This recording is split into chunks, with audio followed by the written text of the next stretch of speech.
계속해서 요한계시록 16장 말씀 함께 보시겠습니다. 요한계시록 16장 12절 말씀부터 16절까지 말씀을 제가 봉독해 드리겠습니다.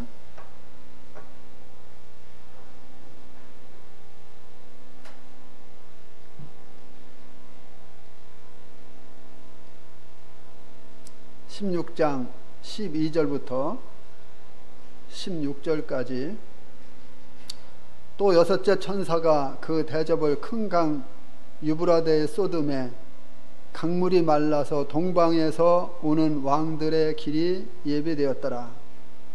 또 내가 봄에 개구리 같은 새 더러운 영이 용의 입과 짐승의 입과 거짓 선지자의 입에서 나오니 그들은 귀신의 영이라. 이적을 행하여 온 천하 왕들에게 가서 하나님 곧 전능하신 이의 큰 날에 있을 전쟁을 위하여 그들을 모으더라.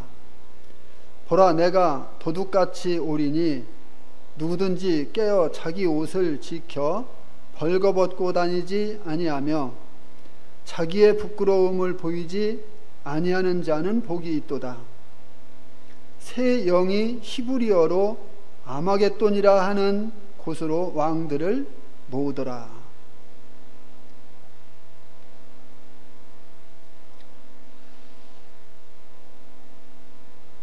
저 어렸을 때는요,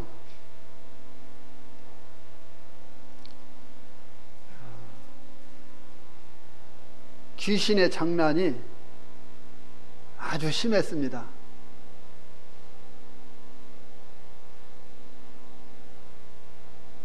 저 어렸을 때는 귀신의 장난이 얼마나 심한지 사람들이 거기에 현혹되는 거예요. 귀신의 장난이 심하면은요, 사람들이요, 정신을 못 차립니다. 거기에 빨려 들어가요.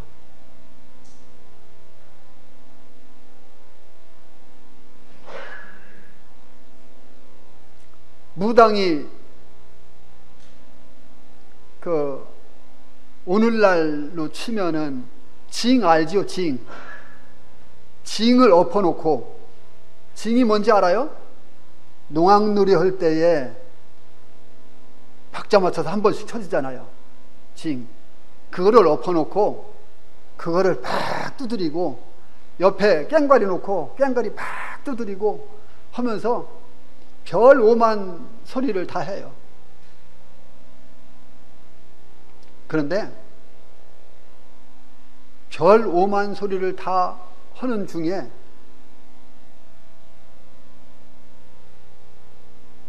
저는 그것까지는 못 봤어요. 어떤 무당은 그 작두 날 선대를 이렇게 놓고서 그 작두 날을 왔다 갔다 한다고 하더라고요. 저는 그것까지는 못 봤어요. 그런데요, 어떤 무당은 숟가락을 그 그릇에다가 쌀 담아서 숟가락을 딱 꽂아놓고 무당이 막 오만 소리를 하잖아요. 그러면은 무슨 인형 같은 두 사람 모양이 숟가락에 딱 나타나서 춤춰요. 귀신의 장난이 아니면 뭐겠어요? 그런데요, 귀신이 드세면은 사람들이 거기에 빨려 들어가는 거예요. 거기에 현혹돼 버리는 거예요. 귀를 주고 마음을 주고 생각을 주고 자기 몸까지 같이 이제 글리 가버리는 거예요.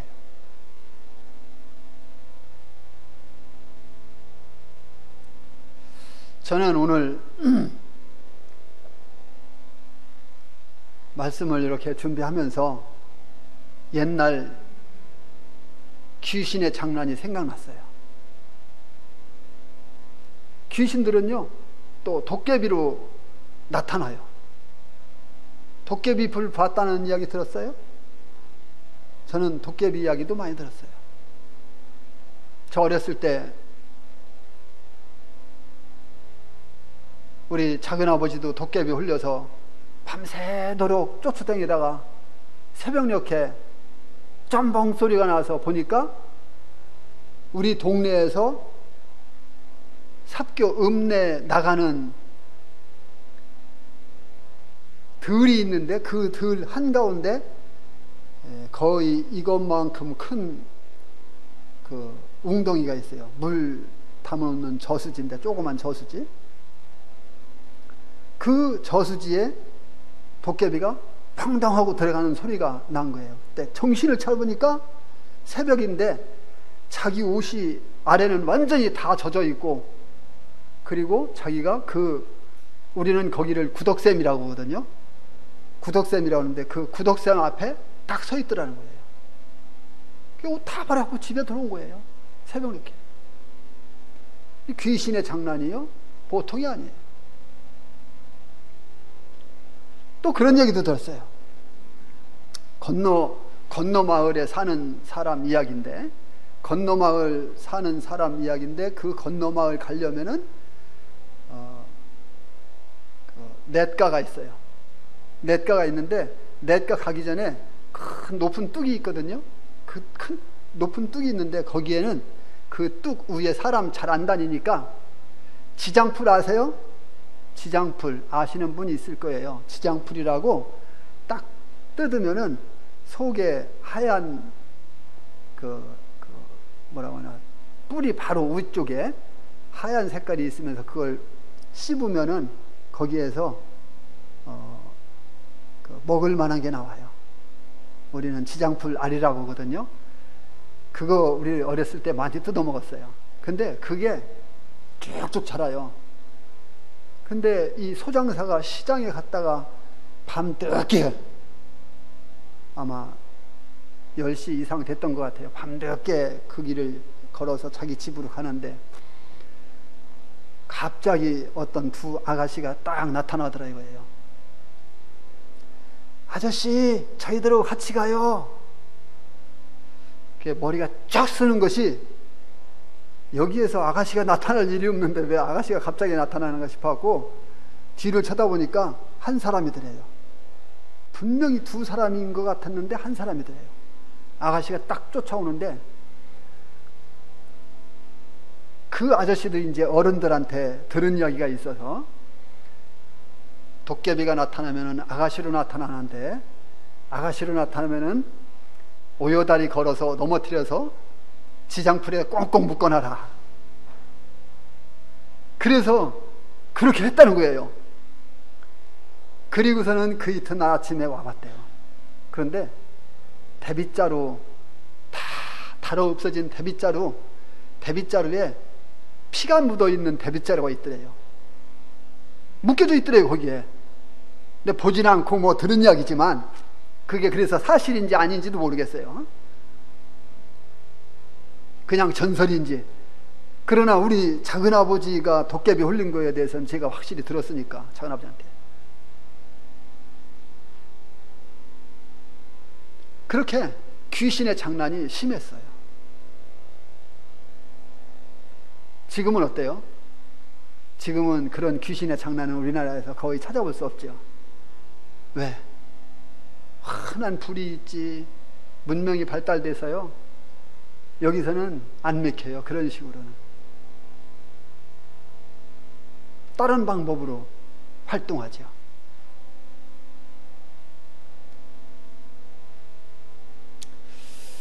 자, 여기 한번 본문을 좀 생각해 봅시다.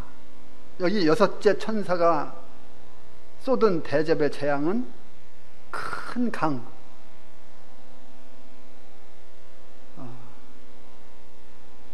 큰 강이라고 했어요. 큰 강, 유브라데 강물을 마르게 하는 것입니다. 유브라데 강물을 마르게 하는 이 대접을 하나님께서 6번째 천사에게 쏟으라고 명령을 하시니까 이제 천사가 이 대접을 큰 강 유브라데에 쏟았어요. 강물이 말랐어요. 유브라데가 어디에 제일 처음에 나옵니까? 유브라데 강은 창세기에 나오죠. 창세기 2장 11절 말씀부터 보면은요,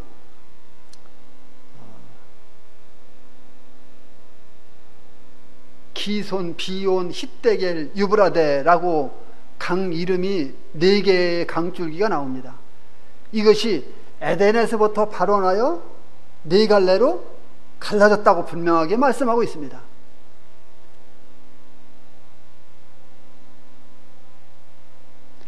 에덴에서부터 시작해서 큰 강이 4개로 갈라져서 흘렀는데 그 중 하나 유브라데 강입니다. 하나님께서 이 유브라데 강을 말리시기로 작정하시고 4번째, 6번째 천사에게 말씀하셨어요. 이 대접을, 하나님의 진노가 가득히 담긴 이 대접 중 하나를 거기에 쏟으라고 말씀하시고, 이 유브라데 강은요,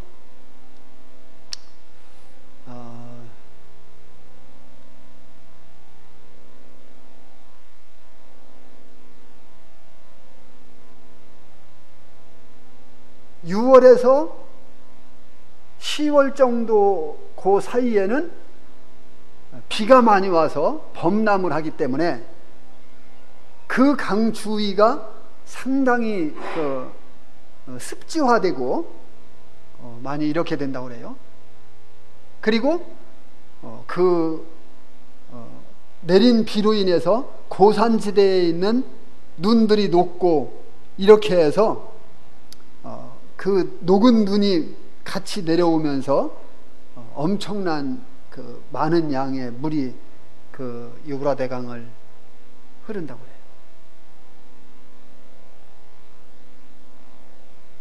그런데 그렇게 많은 양의 물이 내리는 이 강을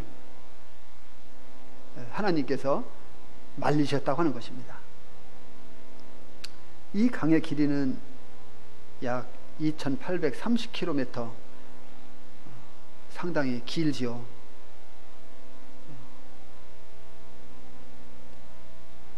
상당히 긴 이와 같은 강인데, 이 강이 이제 하나님의 말씀에 의해서 하나님이 뜻하신 바가 계시기 때문에 이 강이 이제 말라버립니다. 근데 이 큰 강 유브라데 강물을 말라버리는 것에는 하나님의 목적이 있다고 하는 것입니다. 뭐라고요? 하나님의 목적이 뭐라고요? 동방에서 오는 왕들의 길이 예비되게 하는 것이었습니다. 동방에서 오는 왕들의 길이 예비되는 것, 이것은 아마겟돈 전쟁을 위한 길이라고 하는 것입니다. 오늘은 아마겟돈이라고 하는 제목으로 말씀을 드리는데요, 이 아마겟돈 전쟁을 위한 이와 같은 길이 열리도록 하나님께서 이 강을 말리셨습니다. 계시록 9장 13절에 6째 천사의 나팔은 군대의 집결을 알리는 첫 움직이었다고 할 것 같으면은, 여기 6째 대접은, 이 6째 대접의 심판은 구체적인 침공 시기를 말하는 것인데요, 이 환란이 언제 시작되고 어떻게 진행될 것인가, 이 아마겟돈 전쟁에 대해서 자세하게 이야기해주는 이와 같은 대접 심판이라고 할 수 있습니다. 갑자기 말라버린 이 강물은 동쪽으로부터 쳐들어온 왕들의 이 길을 예비해주는 이와 같은 전쟁을 준비하는 것이 되는데요, 이와 같이 쳐들어오는 왕들에게 이스라엘을 침공할 수 있는 아주 절호의 기회가 된다고 하는 것이죠. 물론 오늘날에는 이 최첨단 무기들이 많죠. 미사일 하며 또 레이더망에도 잡히지 않는 뭐 스텔스 폭격기라고 합니까? 뭐 하여간 이 무시무시한 최첨단 무기들이 많이 있기 때문에 범람한 이 유브라데 강, 이것이 무슨 소용이 있겠습니까마는, 그러나 여기에는 하나님의 계획이 들어있고, 이런 무기들이 공중 폭격하고 할지라도 거기에 분명하게 지상군이 투입돼야 되고,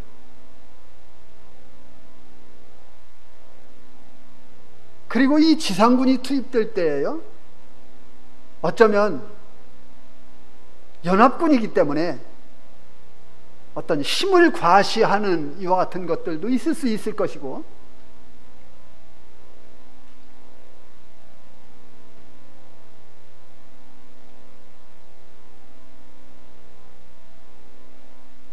그러나 여기 하나님께서 유브라데 강을 말리시는 것은 사탄에게 미혹당하는 이와 같은 사람들로 하여금 아주 악한 의도를 가지고 이 전쟁을 하도록 쳐들어오게 하는데 있다고 하는 것입니다. 그리고 그들의 침공 자체가 바로 하나님의 심판을 가져오는, 하나님의 심판의 일부가 되는 이와 같은 것이 될 것이라고 하는 것입니다. 그래서 더더욱이 이 유브라데 강이 말랐다고 하는 것은 그들에게 있어서 아주 좋은 기회다, 이렇게 생각을 하게 될 것입니다. 그래서 그들은 이 기회를 포착해서 예루살렘을 향해서 이제 들어오지만, 이것이 그들을 유인해서 그들을 한 군데서 하나님께서 심판하시고자 하시는 하나님의 의도가 있다고 하는 이와 같은 것에 대해서 그들이 어떻게 알아차릴 수 있겠습니까?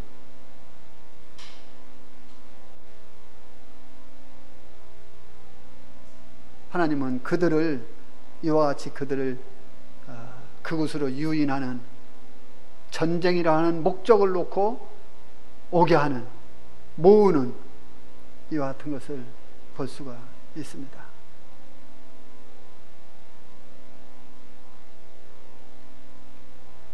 동방에서 오는 왕들의 길이 여기 예비되었다고 했는데, 동방이 어느 쪽입니까? 해 뜨는 쪽이죠. 동쪽입니다. 이스라엘을 기점으로 해서 보면은 동쪽이에요. 동쪽은 바로 우리가 사는 쪽이에요. 이쪽. 그렇죠? 동방에서 오는 왕들이라 했는데, 이스라엘 기점으로 해서 볼 때에 동방에서 오는 왕들 하면은 몇 나라를 생각해 볼 수 있죠. 이쪽이니까 중국, 대한민국, 일본, 베트남, 캄보디아, 태국, 또 말레이시아 등등 이 동남아시아까지 해서 이쪽 생각해 볼 수 있지 않겠습니까? 물론 이 모든 나라들이 다 그 아마겟돈 전쟁에 다 참전할 거라고 저는 생각하지 않습니다. 할 수도 있겠죠. 동방에서 오는 왕들이라 했으니까. 어쨌든 간에 이와 같은 나라들,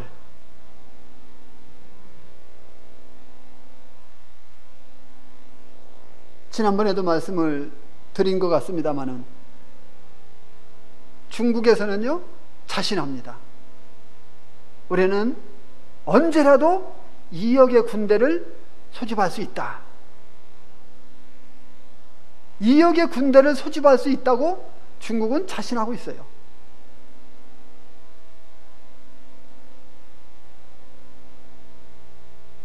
엄청난 숫자지요.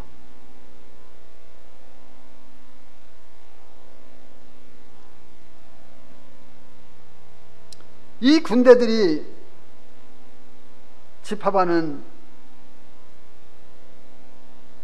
이와 같은 것은 짐승의 제국, 부활 로마 제국과 사탄에게 미혹되어서 그의 꼭두각시를 노릇을 하고 있는 이스라엘 민족을 멸할 목적으로 이제 이역의 군대가 이 아마겟돈 전쟁에 참전하게 되는 것입니다.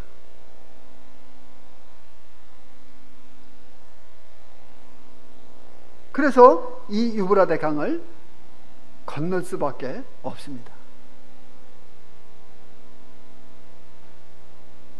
이 유브라데 강은 창세기 15장 18절 보면은 하나님의 아브라함에게 축복하신 땅의 경계인 것을 우리가 알 수가 있습니다. 그래서 많은 이 이스라엘을 노리던 주변 강대국들이 이스라엘을 치려면 꼭 이 유브라데 강을 건너야만이 들어올 수 있었어요.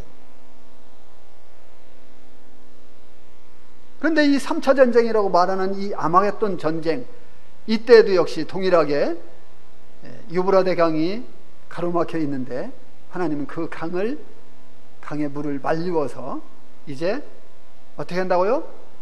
동방에서 오는 왕들의 길이 예비됐다고 하는 것을 볼 수가 있습니다. 16장 13절 말씀을 보겠습니다.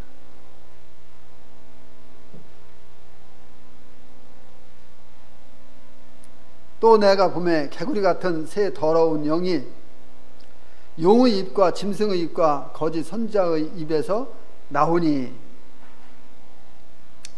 여기 요한이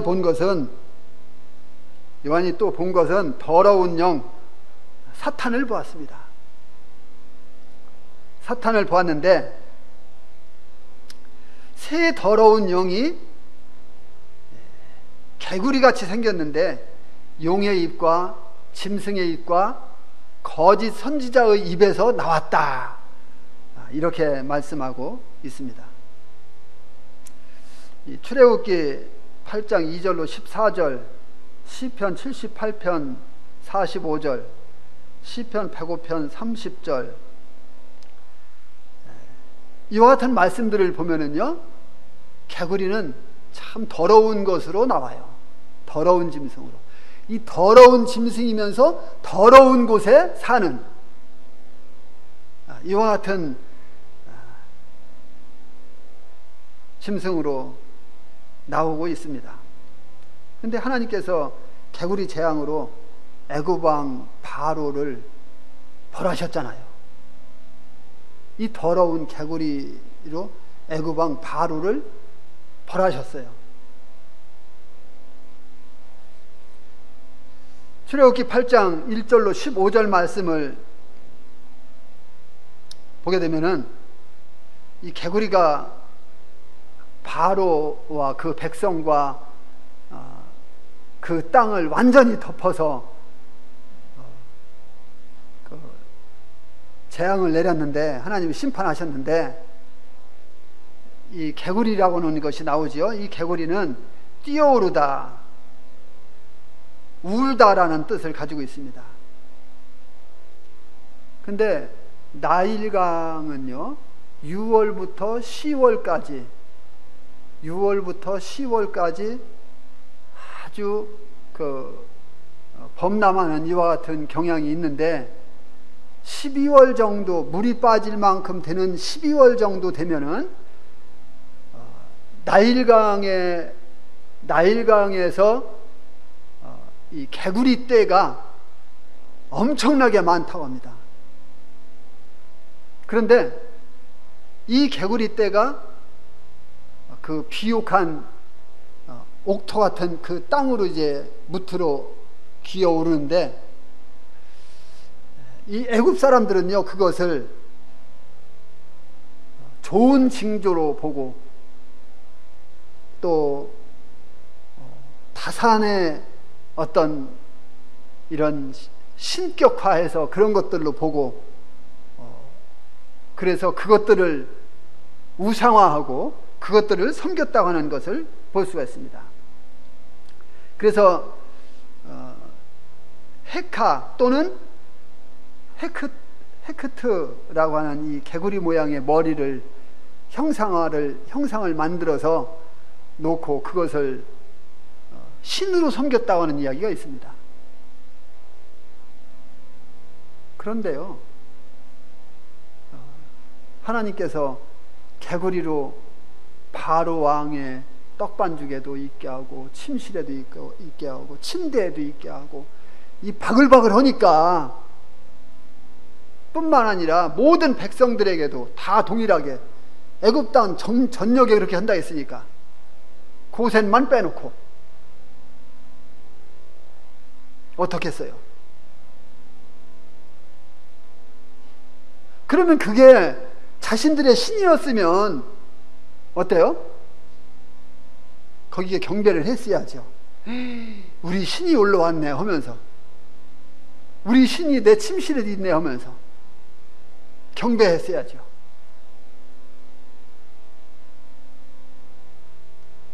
근데 어때요? 바로는 제발 좀 여기서 이 개구리가 물러가게 해줘라. 그 모세가 언제쯤 할까? 내일 해라. 내일 모세가 하나님께 기도하니까 개구리가 모든 그 침실과 침대와 모든 방과 떡반죽 그릇과 어디서 다 나와서 죽었는데 무더기로 쌓아놓으니까 이게 어떻게 돼요? 썩었잖아요. 냄새가 나잖아요.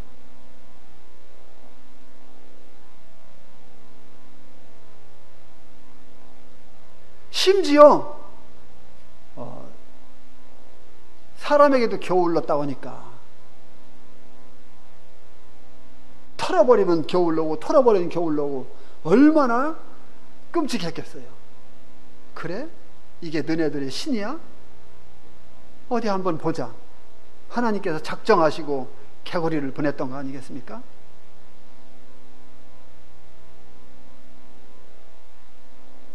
신이라면은 좋아라고 했어야 되는데 제발 좀 물러가게 해줘라. 신이 아니라는 게 증명이 됐잖아요.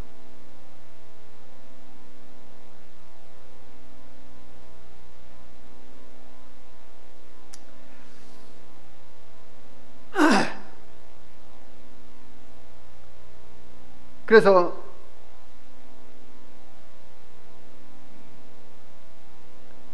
마가복음을 보게 되면은 이 마귀를 더러운 귀신으로 표현하는 이와 같은 말씀들이 자주 등장하는 것을 볼 수 있습니다. 더러운 귀신. 저 이 말씀을 준비하면서 전에 우리 김재봉 형제님 집 뒤쪽에 무당이 있었다고 했잖아요. 이 더러운 귀신 붙어들여 있는 무당. 형제님이 저거 빨리 없어지게 해달라고 기도했다는데 저도 그때 기도 제목 내놓은 거 보고 기도했습니다.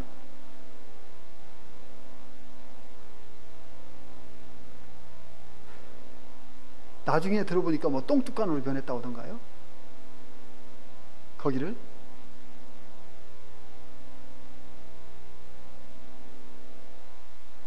마가복음 1장 23절 보면은 더러운 귀신 들린 사람이 예수님을 보고 하나님의 거룩한 자라고 소리질렀고, 더러운 귀신도 예수님을 보고서는 하나님의 거룩한 자인 것을 알았던 거예요. 그리고 마가복음 3장 11절 보면은 더러운 귀신들도 예수님을 보면은 그 앞에 엎드려 하나님의 아들이라고 했다고. 당신은 하나님의 아들이십니다. 그리고 마가복음 5장 2절 보면은 더러운 귀신 들린 사람이 무덤 사이에 있는 것을 볼 수가 있죠. 그 예수님께서 더러운 귀신아 그 사람에게서 나와라니까 나왔잖아요. 근데 그 귀신의 이름이, 그 더러운 귀신의 이름이 뭐예요? 군대였던 거예요.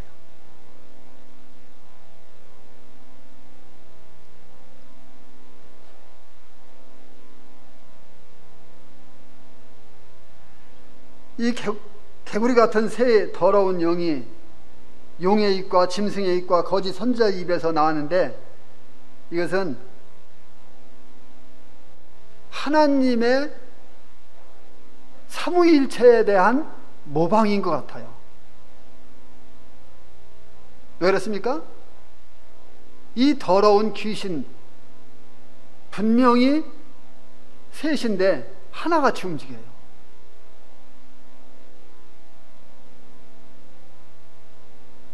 그래서 사람들을 현혹시키고 사람들을 미혹하는데 아주 효과적으로, 하나님께서, 삼위일체 하나님께서 이 땅에서 사람들을 구원하는 데 있어서 역사하는 이 놀라운 역사를 보면은 하나님은 어때요? 사람들의 생명을 건지잖아요. 지옥에서부터 건지잖아요. 근데 이 마귀는 어때요? 이 마귀는 새 영이 하나같이 움직이면서 사람들을 멸망시키고 있어요. 얼마나 무섭습니까?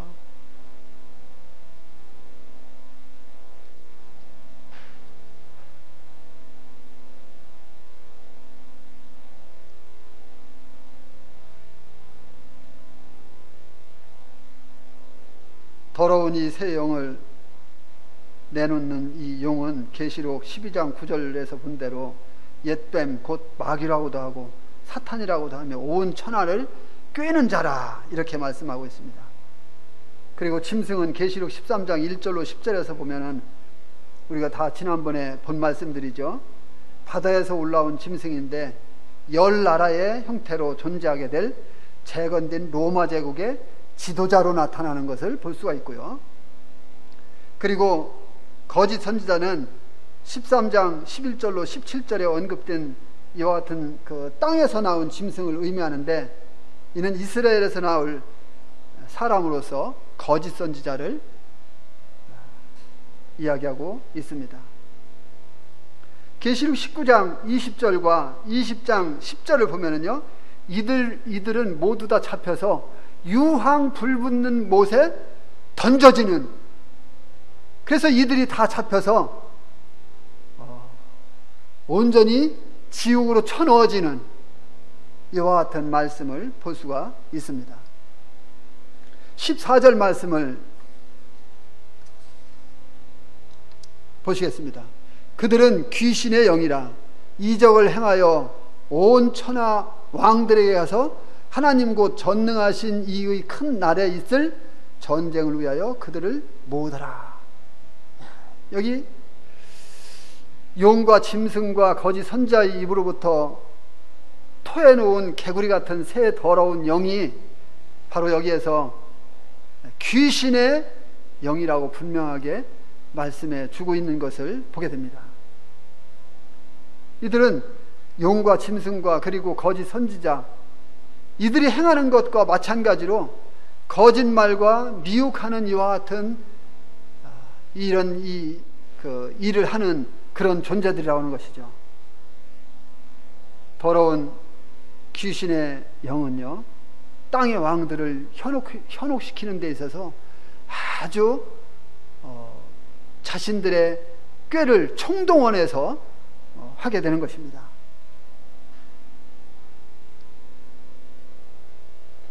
온갖 거짓말과 유혹하는 말로 하나님을 대적하도록 이 사람들을 연합시키고 모으는 이와 같은 일들을 하는 것입니다. 그들은 전능하신 하나님의 큰 날에 전쟁을 위하여 모아지게 되는 것이죠. 요에서 말씀을 좀 보고 가겠습니다. 구약성경 요에서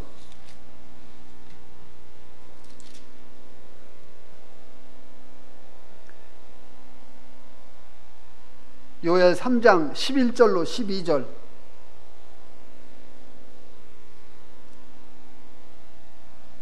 구약성 1273페이지입니다. 11절 12절 읽어드리겠습니다. 사면의 민족들아 너희는 속히 와서 모일지어다. 여기 사면의 민족들이라고 하는 것은 아마겟돈 전쟁 때 모아질 이와 같은 사람들을 놓고 이야기하는 것이 아니겠는가 보게 되고요. 사면의 민족들아 너희는 속히 와서 모일지어다. 여호와여 주의 용사들로 그리로 내려오게 하옵소서. 주의 용사들은 이제 주님이 쓰시는 천사들을 말하는 거죠. 민족들은 일어나서 여호사밧 골짜기로 올라올지어다. 내가 거기에 앉아서 사면의 민족들을 다 심판하리로다. 여호사밧 골짜기로 올라와라. 민족들은 일어나서 여호사밧 골짜기로 올라와라. 이렇게 말씀하고 있습니다. 이 여호사밧 골짜기에서요, 주님은 심판주로 계십니다. 주님이 성경을 보게 되면은 심판주로 앉아 계시는 이와 같은 말씀들이 종종 나와요.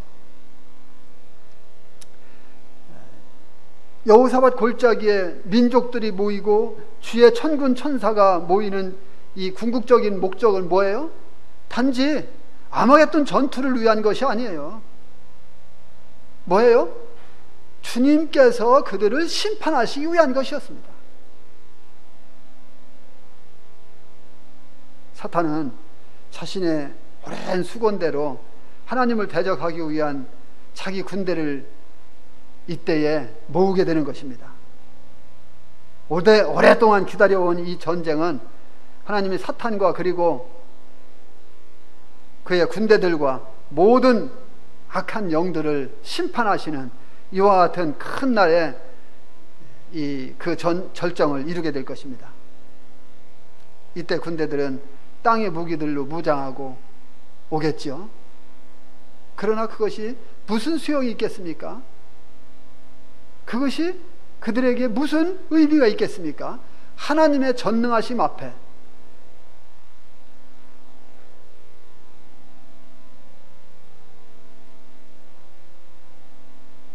이 군대들이 유브라데 강을 건너 아마겟돈에서 멸망을 당하게 될 것입니다. 그리스도께서는 만왕의 왕이고 만주의 주로서 나타나시면서 이제 요한계시록 19장 16절로 18절 말씀대로 땅의 새들이 이 큰 잔치에 초대되어서 아마겟돈 전쟁에서 죽은 모든 사람들의 살을 먹게 하는 이와 같은 말씀이 바로 분명하게 이루어진다고 하는 것입니다. 15절 말씀을 좀 다시 한번 보겠습니다. 보라 내가 도둑같이 오리니 누구든지 깨어 자기 옷을 지켜 벌거벗고 다니지 아니하는 자는 복이 있도다. 전쟁을 위하여 아마겟돈으로 모여드는 이런 와중에 하나님께서 대환란 시대의 성도들에게 주님께서 도둑같이 오시겠다고 말씀하시면서 깨어있으라고 경고하는 이와 같은 말씀을 주고 있습니다. 그래서 이때는 누구든지 깨어있어야 됩니다. 깨어있어라. 이것은 주님의 오심을 기다리는 것을 말합니다. 자기 옷을 지켜 벌거벗고 다니지 않고 부끄러움을 보이지 않는 것은 자신을 우상 숭배로부터 지키고 보호하는 것을 말합니다. 그때는 우상 숭배가 만연할 것입니다. 짐승의 우상에게 절하도록 하는 강요가 엄청날 거예요. 그것을 안 하면 잡아 죽이는 거예요. 고문을 하고 옥에 가두고 고문하고 옥에 가두고 그러면서 고통스럽게 죽어가도록 만드는 거예요.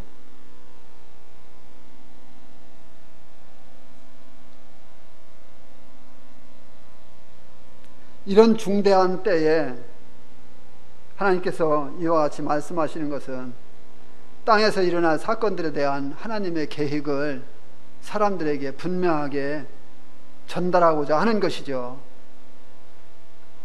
이것은 현재 교회들에게는 하시는 말씀이 아닙니다. 왜 그럴까요?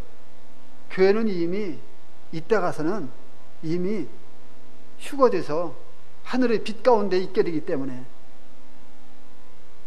사실상 교회는 여기에 해당이 안 돼요. 그러나 성경을 오해하는 사람들은 교회가 이와 같이 대환란을 통과한다고 보고 있는 것이죠. 그러나 우리는 성경을 그렇게 분별하고 있지 않습니다.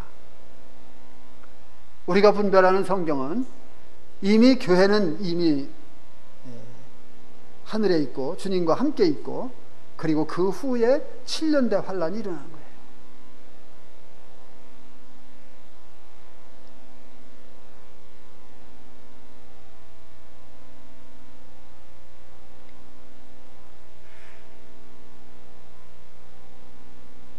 보라 내가 도둑같이 오리니 너희는 깨어있으라고 하는 이와 같은 말씀의 경고를 하고 있습니다. 이와 같은 말씀은 사대교회에 이미 하신 말씀이잖아요. 이 경고의 말씀이 아마겟돈 전쟁을 하기 위해서 모여드는 이와 같은 사람들과 귀신에게 자기의 모든 것들을 빼앗겨서 현혹돼서 귀신이 움직이게 하는 대로 움직이고 따라가고 하는 이와 같은 사람들에게 하나님이 이와 같은 말씀을 한 것이 무슨 의미가 있겠습니까? 그러나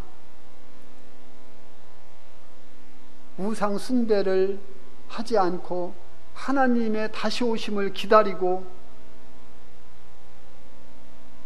하나님께서 자신들을 보호해 주실 것을 소원하고 기도하고 바라고 요청하고 하는 이와 같은 성도들에게는 이 말씀이 엄청난 위로와 격려가 됐을 거예요. 그렇지 않겠습니까?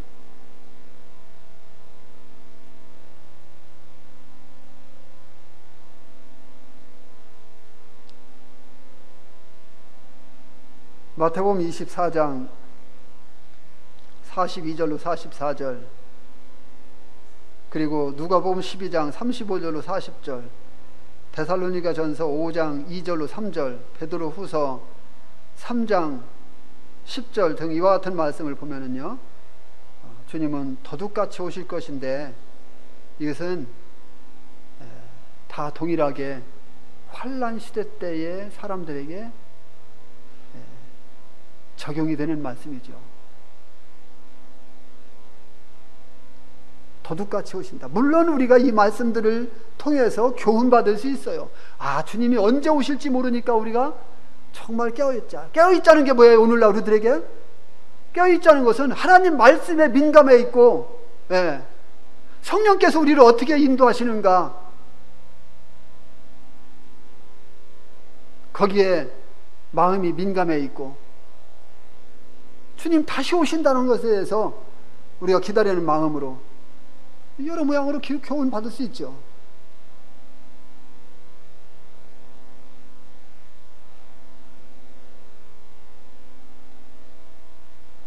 오늘날 성도들에게는 데살로니가전서 5장 4절 보면은 성도들에게는 그날이 도둑같이 임하지 않는다고 분명하게 말씀하셨습니다.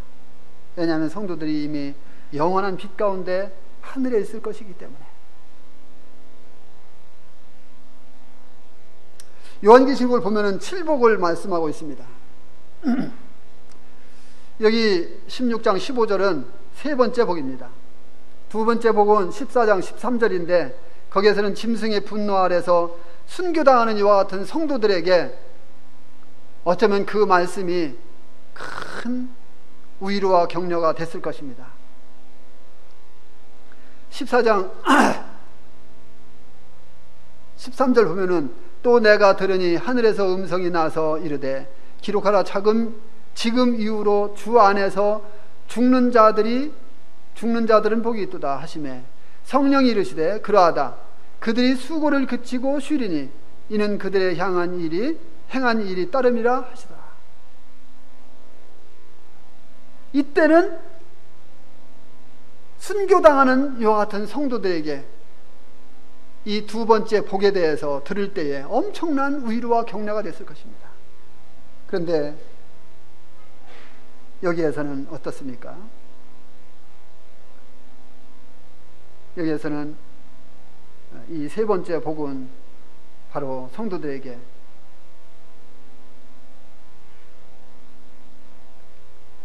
도전과 격려의 말씀이 됐을 것입니다.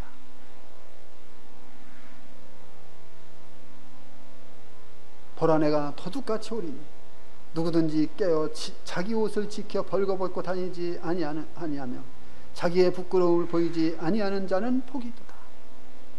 엄청난 우상 숭배와 이와 같은 것들이 있을 텐데 이런 것들에로부터 자기를 보호하고 주님이 다시 오신다 했는데 다시 오실 주님을 기다리는 이와 같은 기다림 속에 깨어있는 자들, 얼마나 큰 위로가 되겠습니까? 16절 보겠습니다. 시간이 다 갔네요. 새 영이 히브리어로 아마겟돈이라 하는 곳으로 왕들을 모으더라. 여기 새 영은 앞에서 말씀한 대로 귀신의 영이지요. 히브리어로 아마겟돈은 무기또 평원 또는 에스달레온 평원으로 불리는 곳입니다.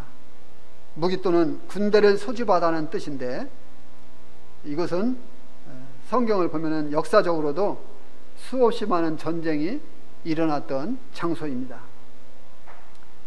여우가 쏜 화살에 맞아 죽기도 하고 또 드보라와 바락이 시스라와 병거들을 완전히 소탕한 이와 같은 곳이기도 하고, 그리고 요시야 왕이 애굽 왕 바르느고에게 바로 죽음을 당한 곳이기도 하고, 앞으로 이곳은 아마겟돈 3차 전쟁이라고 하는 이 무시무시한 전쟁이 일어날 이와 같은 장소라고 하는 것입니다. 그날의 귀신들에게 끌려서 하나님을 대적하기 위해 모인 군대들이 이제 하나님께서 그들을 멸하실 이와 같은 것이라고 하는 이 장소라고 하는 것이죠. 역대하 35장 25절 말씀대로 남녀 백성들이 요시야를 위하여 슬퍼했던 것보다 훨씬 더 큰 애곡이 국가적으로 아마 있게 될 것이라고 하는 것을 생각해 보게 됩니다. 아마겟돈 전쟁, 즉 3차 전쟁이 일어날 그 평원을 나폴레옹은 뭐라고 했겠습니까? 아주 전쟁에 유명했던 이 나폴레옹이 말하기를 이곳이 세계 격전지, 즉 전쟁하기 가장 이상적인 전쟁터라고 그렇게 말했다고 전해지고 있습니다. 앞으로 무서운 이와 같은 아마겟돈 전쟁, 제3차 전쟁이 바로 그곳에서 있을 것을 생각하면서 참 오늘날 우리들에게 이 은혜 시대에 살고 있는 이 우리들에게 얼마나 귀하고 참 고마운 하나님의 은혜인지를 생각하면서 하나님께 감사를 드리게 됩니다. 감사합니다.